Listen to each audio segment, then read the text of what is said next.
নেতিবাচক ধারায় সপ্তাহ শেষ করল ঢাকার শেয়ার বাজার। সার্বিক সূচক ডিএসইএক্স 29 পয়েন্ট কমে দাঁড়িয়েছে 5,661-তে। হাত বদল হয়েছে মোট 911 কোটি টাকার শেয়ারের মালিকানা। লেনদেনে অংশ নেওয়া প্রতিষ্ঠানগুলোর মধ্যে দর বেড়েছে 93টির, কমেছে 258টির, আর অপরিবর্তিত রয়েছে 41টির দর। এবার বাজার নিয়ে বিশ্লেষণ শুনবো অ্যালায়েন্স ক্যাপিটাল অ্যাসেট ম্যানেজমেন্টের। আজকে লাস্ট ডে অফ দ্য উইকে মার্কেট নেগেটিভলি ক্লোজ হয়েছে এবং মার্কেটের ওভারঅল সেন্টিমেন্ট ছিল বিয়ারিশ নেচারের।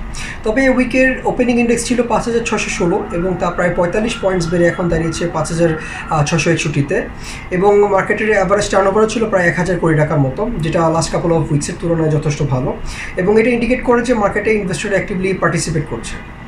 পার্সেন্টেজ ওয়াইজ আজকে প্রাইস বেড়েছে মাত্র 23% কোম্পানির প্রাইসের, এবং কমেছে 67%-এর, এবং অপরিবর্তিত ছিল 10% কোম্পানির।